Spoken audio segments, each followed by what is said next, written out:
Good Monday morning, and I hope everyone has paid their taxes. Today is tax day. Uh, I hope you're not stressing out over it. Uh, that's all I have to say about the 15th.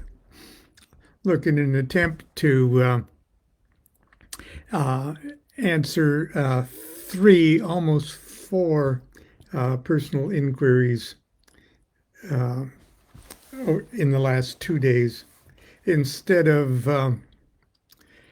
writing out a big long thing. I appreciate people writing me. Okay, don't get me wrong.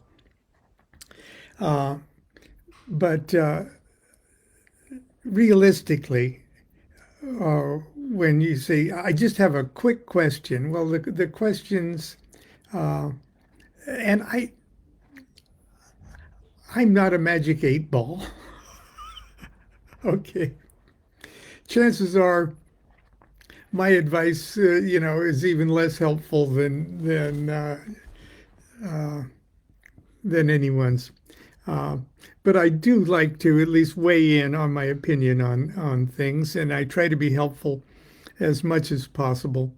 Uh, uh, and but realistically, questions like I just have a quick question is um, the difference between Ain and Ain Sof. Is that the same thing as what the universe card is trying to tell us?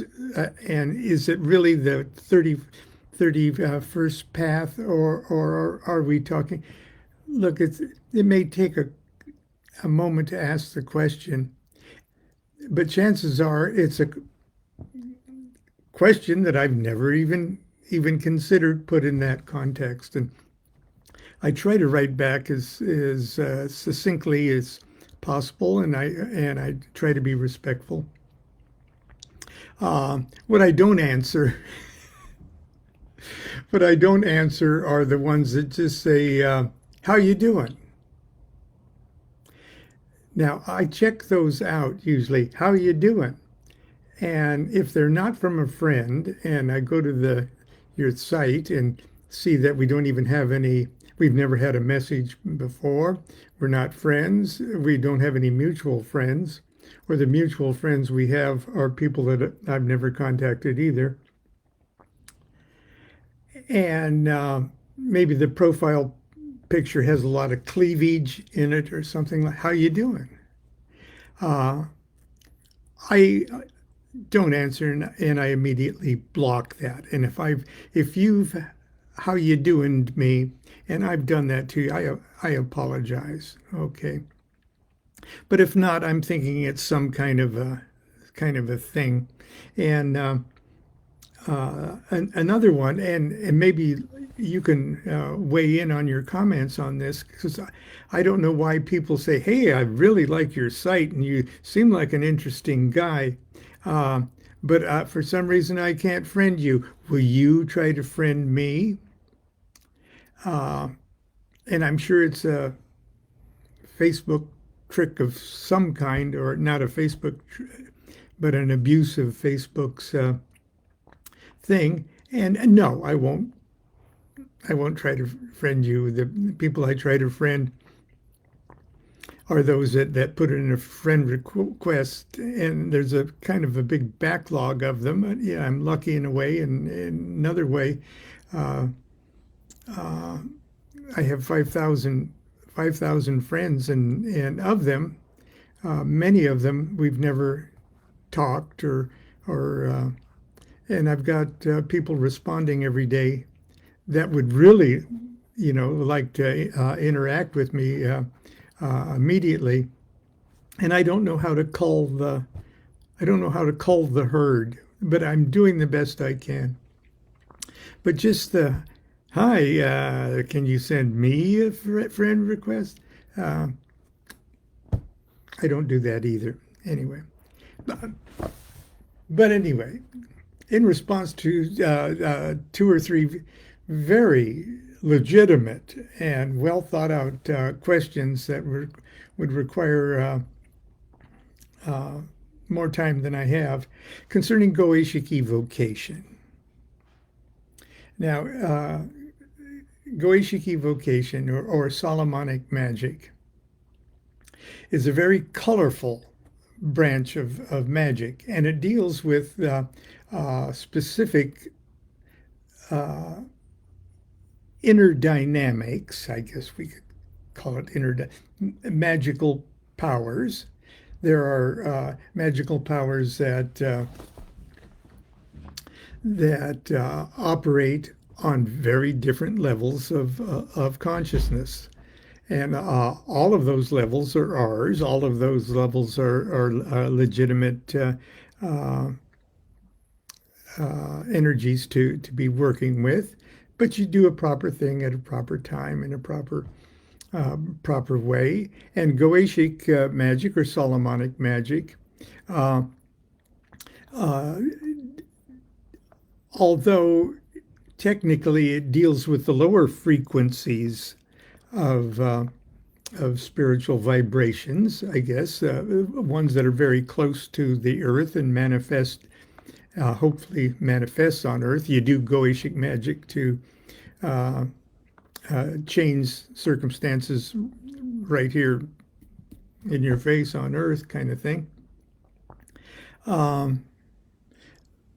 But very often, issues that are taking place at that level require to be addressed on that level, especially when it's something that is truly preventing you from growing or evolving or advancing in your own spiritual journey.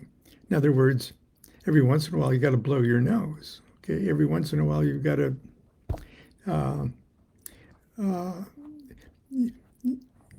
you'd love to meditate. You'd love to do your zazen for 3 hours a day, but you just can't do it while you're spiritually constipated somewhere else. You got to. It's helpful to give yourself every once in a while. Well, this is standing in the way of my getting my shit together on a more spiritual plane. And Goetic magic is often just the kind of operation to address those lower frequency issues on the lower frequency plane. Call that demons, call that spirits, call that infernal, call it what you want, okay? But sometimes it's not only desirable, but actually necessary. They say my adepts, have their head in the highest heavens and their feet in the lowest hell. Well, you got to take care of those feet too, Okay, I'm going to read you some excerpts from my introduction to the elements of spirit evocation, which is part of section 2 of the Key to Solomon's Key. Okay, and I'm not going to read you the whole thing, don't worry. But the question is, do you actually expect me to believe this kind of magic works? And this is almost the wording of one of the questions that I'm attempting to answer. I hope you're watching. No, I don't expect anyone to believe anything. Magic is a psychological art form, not a belief system, unless, of course, you consider the concept of cause and effect to be a belief system.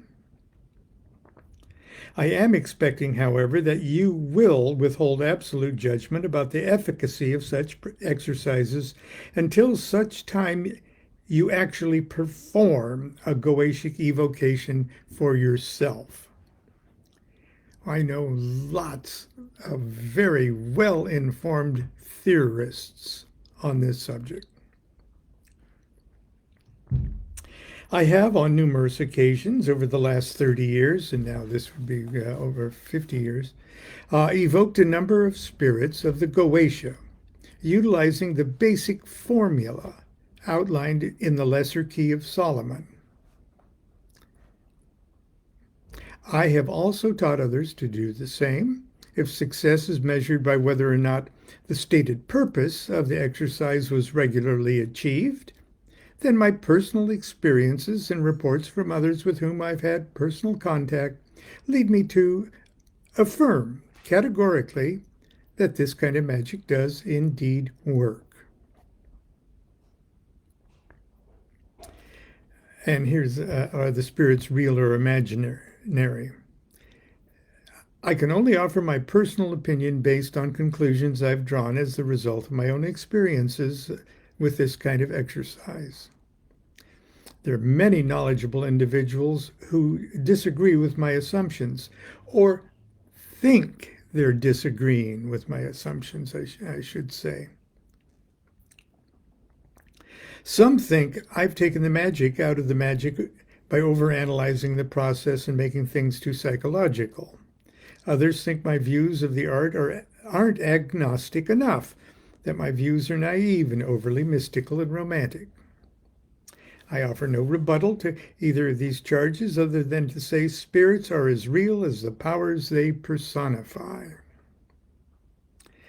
To quote Rabbi Lamed Ben Clifford, spirits are both real and imaginary, but most of us do not realize how real our imagination is. And then I go on and say, I believe in Santa Claus. I really do. Okay. I'm going to move on to the next thing here.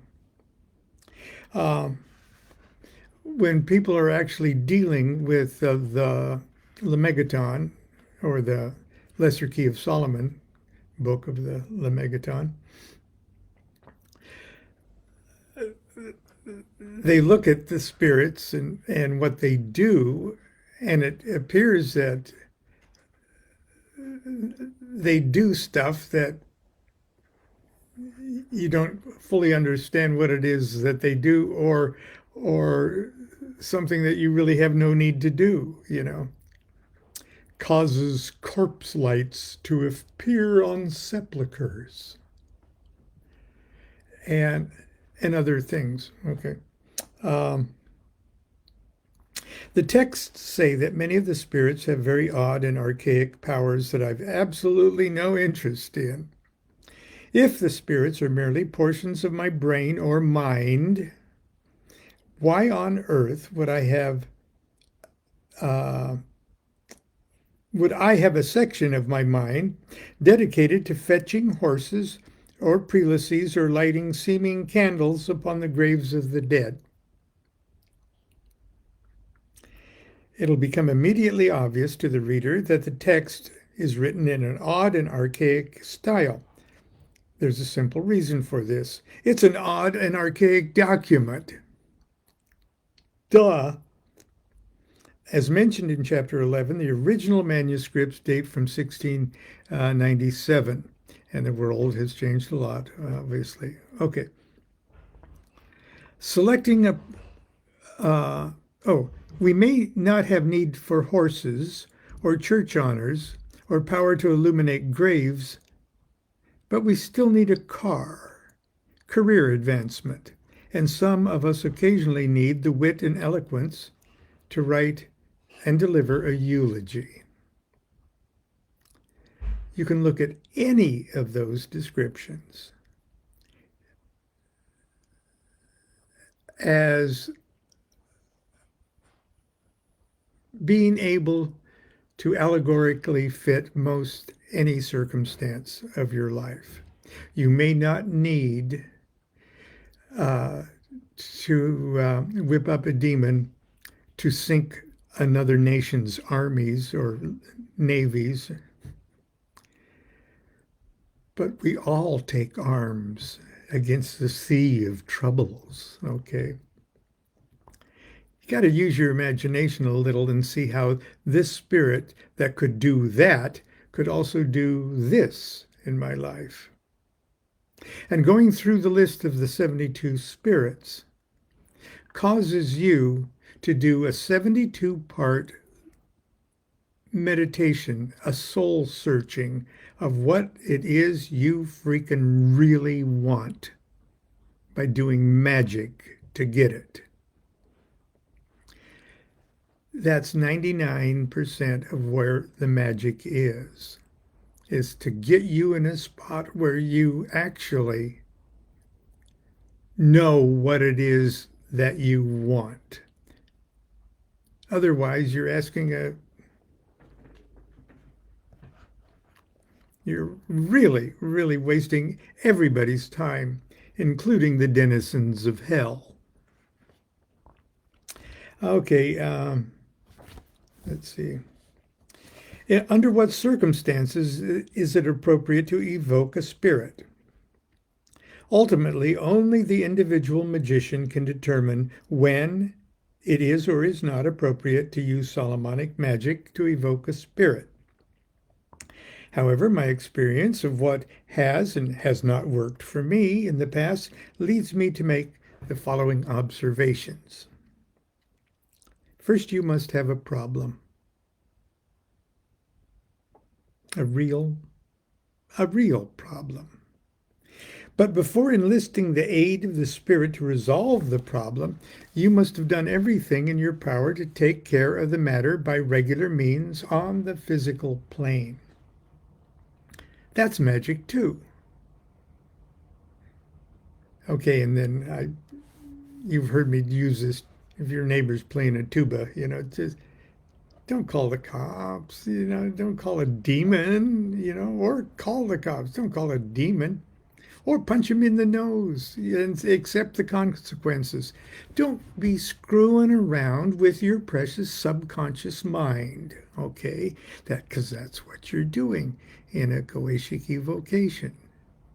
You're tinkering with your precious subconscious mind. You're tinkering with something that gets implanted in you and set into motion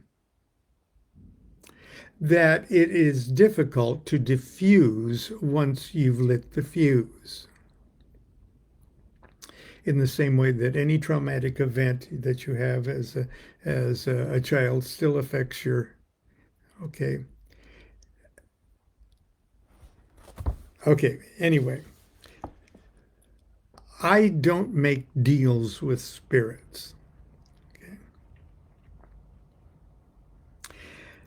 Once you've evoked the spirit into the triangle, you must be able to consider the spirit as the personification of your problem. Not as a sympathetic ear. Oh, I got this problem. Oh, I got this man at work. It's just, you're not telling the spirit like the spirit is a counselor.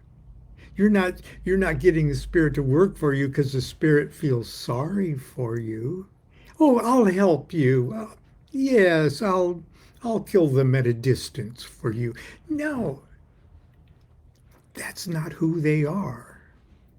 You've decided on that spirit. You've decided that that spirit can help you because the spirit is the personification of your problem. And because it is your problem, it's the only thing that can fix your problem.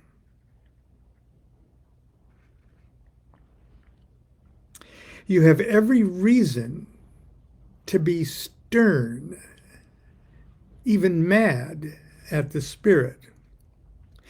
And for the first time of your life, you've isolated the problem and can now focus the full force of your righteous anger and indignation, not at your spouse, not at your boss, not at your kids, not at your dog or the government, but the real source of your problem, trapped in a triangle and ready to listen to your new orders to reprogram its wild energies. It has to listen to you, so you better know what you want to tell it.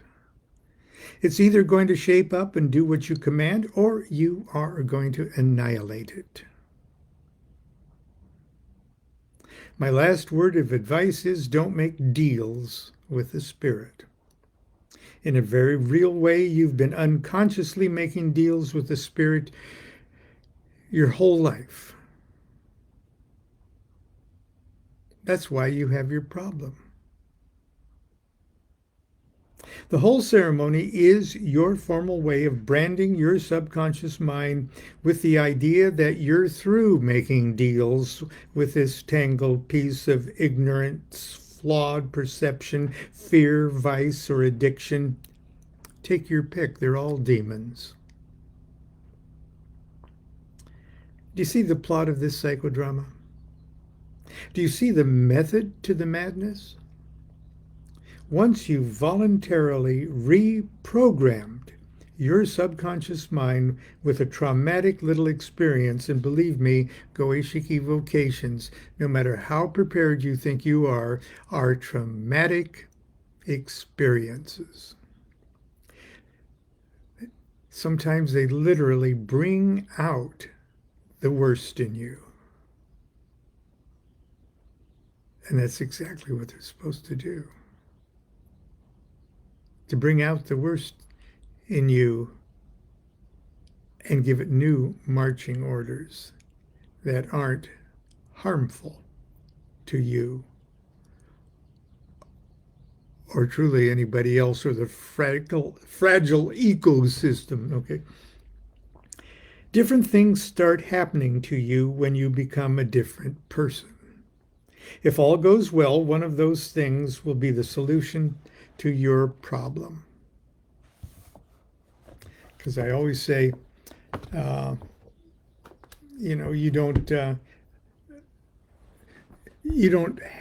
currently have what you're attempting to get with a Goetic evocation, because right now you're not the type of person that gets stuff like that. But there's people all over the world that get stuff like that. So obviously, on one part of their life, they're the kind of person that gets stuff like that. Some things are easier to change to make you the type of person that gets stuff like that, and some things are a little more difficult, but theoretically not impossible. Lots of people every day, lots of people make millions of dollars playing the lottery. Now, I don't know what their life is like, but one section of their life is such that for a moment, they're the type of person that wins the lottery. So the lottery happens to them.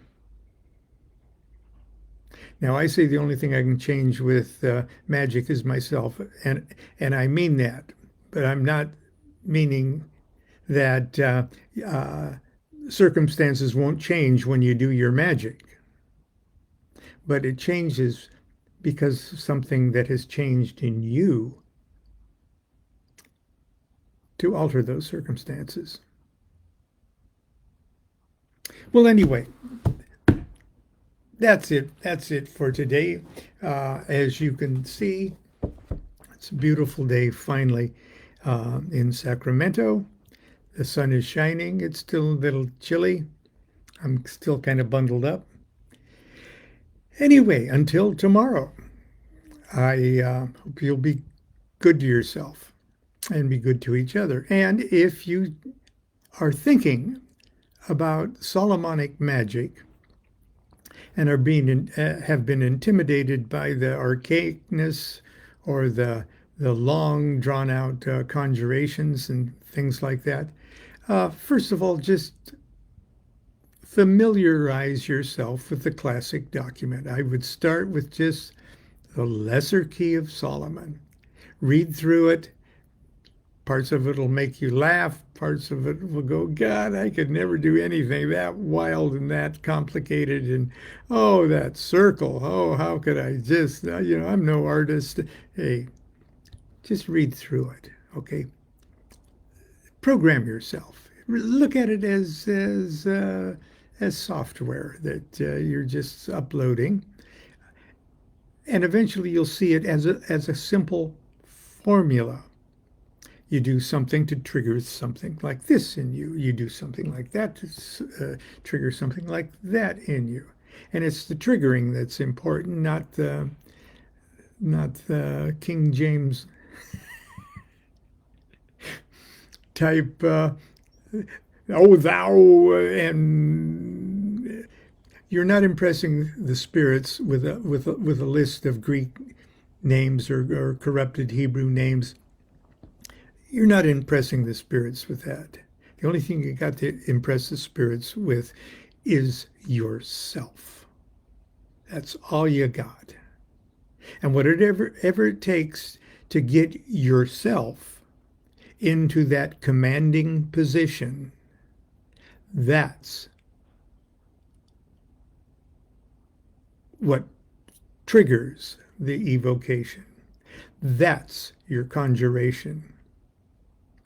And if you actually know why you're doing this, you will first possess yourself with the need that this has to be done. And any helper that you can enlist in this process and execute it in a way that you're comfortable with. That's why you always say, and do this without hurting me, my family, my dog.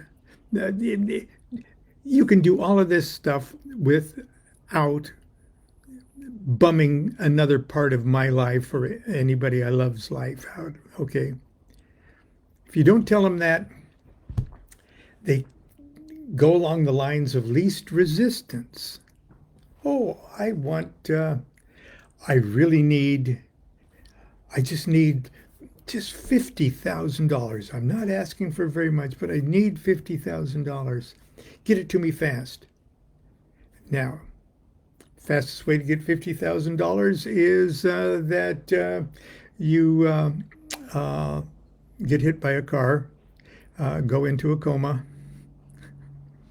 Your insurance pays your family $50,000. That's the line of least resistance. Monkey's paw stuff, you know. Okay. Do what thou wilt shall be the whole of the law. Love is the law. Love under will.